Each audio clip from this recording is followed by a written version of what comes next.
ರಾಜಕಾರಣವನ್ನ ನೋಡ್ಕೊಂಡ್ ಬಂದಿದ್ರಿ. ರಾಜಕಾರಣದಲ್ಲಿ ಇದ್ದುಕೊಂಡು ರಾಜಕಾರಣದಲ್ಲಿ ಏನಾದ್ರೂ ಬದಲಾವಣೆ ಮಾಡಬಹುದಾ, ಆಗುತ್ತಾ, ಮಾಡಬೇಕಾಗಿ ಇದೆಯಾ? 100% ಮಾಡ್ಬೋದು. ನಾವು ಸ್ವಾರ್ಥಿಯಾಗಿರ್ಬಾರ್ದು ಅಷ್ಟೇ.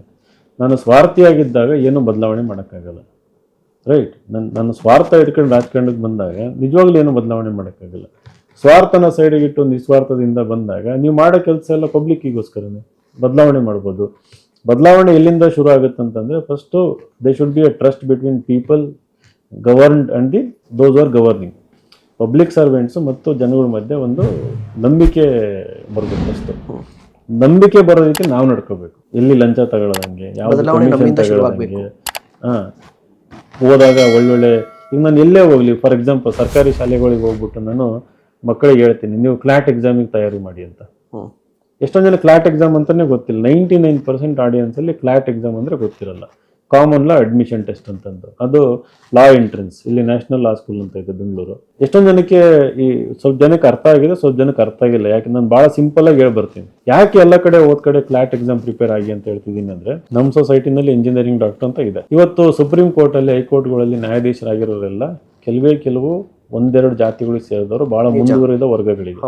ಅದರಲ್ಲೂ ಕೆಲವು ಕುಟುಂಬಗಳು. ಈ ಎಕ್ಸಾಮೇ ಗೊತ್ತಿಲ್ಲದ ಮೇಲೆ ನೀವು ಎಕ್ಸಾಮ್ ಬರೆಯಲ್ಲ. ಎಕ್ಸಾಮ್ ಬರೋದಿಲ್ಲ ಅಂತಂದ್ರೆ ದೇಶದ ಟಾಪ್ ಮೋಸ್ಟ್ ಲಾ ಕಾಲೇಜಲ್ಲಿ ಎಜುಕೇಶನ್ ಸಿಗೋದಂತೂ ಮರೀಚಿಕೆ ನಿಮ್ಗೆ ಗೊತ್ತಾಗಲ್ಲ ಇದೆ ಅಂತಂದ್ಬಿಟ್ಟು. ಸೊ ನಾನೇನು ಈ ಹಸಿವಿನ ನೋವು ಗೊತ್ತಿರೋರು, ಬಡವರು, ಗ್ರಾಮೀಣ ಭಾಗದ ಮಕ್ಕಳು, ಅನ್ಯಾಯನ ಅನುಭವಿಸಿರೋಂಥವ್ರು, ಪ್ರತಿ ಕ್ಷಣ ಅನುಭವಿಸ್ತಿರ್ತಾರವ್ರು. ಶಾಲೆನಲ್ಲಿ ಆಗ್ತಿರೋದು ಅನ್ಯಾಯ, ಹೊರಗಾಗೋದು ಅನ್ಯಾಯ, ಮನೆ ಒಳಗೆ ಹೋದ್ಮೇಲೂ ಅನ್ಯಾಯ, ಮನೆ ಪಕ್ಕದಲ್ಲೂ ಅನ್ಯಾಯ. ಇವರು ಈ ಎಕ್ಸಾಮ್ನ ಪ್ರಿಪೇರ್ ಆಗಿ ಬರೆದು ಆ ಪೋಸ್ಟ್ಗಳಿಗೆ ಹೋದಾಗ, ನಾಳೆ ನ್ಯಾಯಾಧೀಶರಾದಾಗ ಈ ನ್ಯಾಯ ಅನ್ನೋದು ಕೂಡ ವಿಕೇಂದ್ರೀಕರಣ ಆಗುತ್ತೆ, ಪ್ರತಿಯೊಬ್ಬರಿಗೂ ಸಿಗುತ್ತೆ. ಇವತ್ತು ನೀವು ಒಂದು ಕೇಸ್ ಫೈಟ್ ಮಾಡೋಕ್ಕಾಗಲ್ಲ, ಸುಪ್ರೀಂ ಕೋರ್ಟಿಗೆ ಹೋಗೋಕ್ಕಾಗತ್ತಾ ಬಡವರಿಗೆ? ಸಾಧ್ಯ ಇಲ್ಲ. ಲೀಗಲ್ ಏಡ್ ಇಲ್ಲ, ಲೀಗಲ್ ಅವೇರ್ನೆಸ್ ಇಲ್ಲ ನಮ್ಮ ದೇಶದಲ್ಲಿ. ಇದು ನ್ಯಾಯಾಂಗಕ್ಕೆ ಸಂಬಂಧಪಟ್ಟಂಗೆ. ಹಂಗೆ ಕಾರ್ಯಾಂಗ ಅಂತ ಬಂದಾಗ ಶಾಸಕಾಂಗ. ನಾವು ನ್ಯಾಯಾಂಗಕ್ಕೆ ಸ್ಟಿಕ್ಕನಾಗಿ ನೀವು ಶಿಕ್ಷಣದ ಬಗ್ಗೆ ಮಾತಾಡಿದ್ರಿ. ನಮ್ಮ ದೇಶದಲ್ಲಿರುವಂತ ಶಿಕ್ಷಣ ವ್ಯವಸ್ಥೆ ಬಗ್ಗೆ ಏನ್ ಅನ್ಸುತ್ತೆ ನಿಮ್ಗೆ? ಇದು ಪಾರ್ಟ್ ಆಫ್ ದಿ ಆನ್ಸರ್. ನೀವೇನು ಕೇಳಿದ್ರಲ್ಲಿ ಪ್ರಶ್ನೆ, ನೀವು ಪ್ರಶ್ನೆ ಕೇಳಿದ್ದು ರಾಜಕಾರಣ ಬದಲಾವಣೆ ಮಾಡ್ಬೋದು ಅಂತಂದು. ಸೊ ಈ ಬಡವರು ಮಕ್ಕಳುಗಳು ಕೂಡ ಇದ್ರ ಬಗ್ಗೆ ಅವೇರ್ನೆಸ್ ತಗೊಂಡು ಹೆಚ್ಚಿನ ಸಂಖ್ಯೆಯಲ್ಲಿ ಲಾಯರ್ಸ್ ಆಗಿ ಮೇ ಬಿ ಅವರು ಕೂಡ ಪೊಲಿಟಿಕ್ಸಿಗೆ ಬಂದಾಗ ಬೆಸ್ಟ್ ಎಜುಕೇಷನ್ ಸಿಗಬೇಕು ಅವರಿಗೆ. ಬೆಸ್ಟ್ ಇನ್ಸ್ಟಿಟ್ಯೂಷನಿಂದ ಬೆಸ್ಟ್ ಎಜುಕೇಷನ್ ಸಿಗಬೇಕು. ಆವಾಗ ಈ ಸಂಸ್ಕಾರ ಅನ್ನೋದು ದೇಶಕ್ಕೋಸ್ಕರ ಮಾಡಬೇಕು, ಬಡವರಿಗೋಸ್ಕರ ಮಾಡಬೇಕು ಅನ್ನೋದು ಕೂಡ ಒಂದು ಅಂತರ್ಗತ ಆಗುತ್ತೆ ಅವ್ರಿಗೆ, ಇಂಟರ್ನಲೈಸ್ ಆಗ್ತಾ ಹೋಗುತ್ತೆ. ಅದು ಕೂಡ ಸಿಗ್ತಾ ಇಲ್ಲ ಇವತ್ತು. Education it self is A struggle.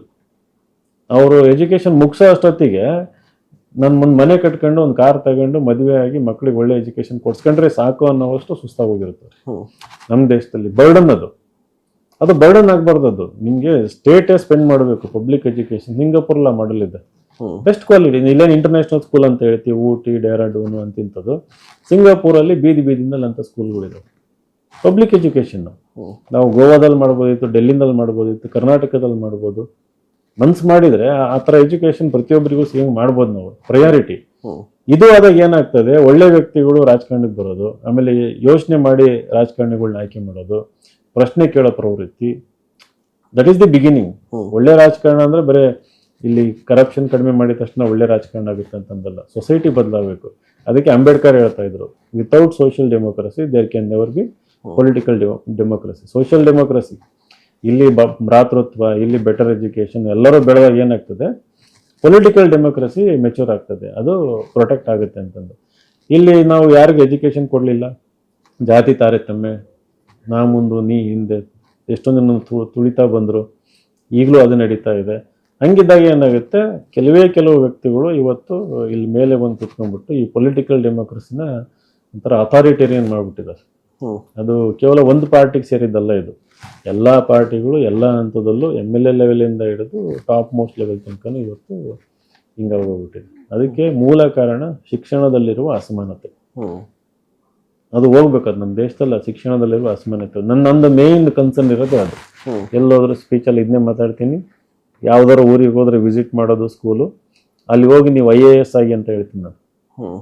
ಅವನು AK ಕಾಲೋನಿನಲ್ಲಿ ಇರ್ತಾನೆ ಹುಡುಗ, ಬಟ್ಟೆನೂ ಹರ್ಕೊಂಡಿರ್ತಾನೆ. ಅವನಿಗೆ ಒಂದು ಡ್ರೀಮ್ ಹಾಕಿ ಬರ್ತೀನಿ ನಾನು, ನೀನು IAS ಆಗ್ಬೋದು, IAS ಆಗು ಅಂತಂದು. ಅವನಿಗೆ ನೋಬೆಲ್ ಪ್ರೈಸ್ ವಿನ್ ಆಗಿರೋ ಬುಕ್ಸ್ಗಳ ಬಗ್ಗೆ ಹೇಳ್ಬರ್ತೀನಿ ನಾನು. ಅವ್ನಿಗೆ ಯೋಚನೆ ಮಾಡಿಲ್ಲ, ನೋಬೆಲ್ ಪ್ರೈಸ್ ಗೊತ್ತಿರಲ್ಲ, ಗೊತ್ತಿದ್ರು ಕೇವಲ ಜನರಲ್ ನಾಲೆಡ್ಜ್ ಕ್ವಿಜ್ ಅಷ್ಟೇನೆ ಅದು. ಬಟ್ ಅದ್ರ ಮಹತ್ವ ಗೊತ್ತಿರೋದಿಲ್ಲ. ಯೂಟ್ಯೂಬಲ್ಲಿ ತೋರಿಸ್ತೀನಿ, ಇವ್ರು ನೋಡಿ ನೊಬೆಲ್ ಪ್ರೈಸ್ ತಗೊಂಡ್ರ ಮೊನ್ನೆ, ಇವ್ರು ನಿನ್ನ ಎದುರು ಮಾತಾಡ್ತಿದ್ರು ನೋಡಿ, ಇವ್ರು ಮಾತು ಕೇಳಿಸ್ಕೊ ಅಂತಂದು. ಅವನಿಗೆ ಆ ಆಲೋಚನೆನೂ ಬಂದಿರಲ್ಲ, ಈ ಥರ ಮಾಡ್ಬೇಕಂತನೂ ಬಂದಿರಲ್ಲ. ಇದು ನಿಜವಾದ ಬದಲಾವಣೆ, ಶಾಶ್ವತ ಬದಲಾವಣೆ. ಸೊ ನಾವು ಈ ಥರ ಮಾಡೋರು ಭಾಳ ಜನ ಇದ್ದಾರೆ. ಪಾಪ ಏನೋ ಒಂದು NGO ನಲ್ಲಿ ಇರ್ತಾರೆ, ಯಾವುದೋ ಆಕ್ಟಿವಿಸಮ್ ಅಲ್ಲಿ ಇರ್ತಾರೆ.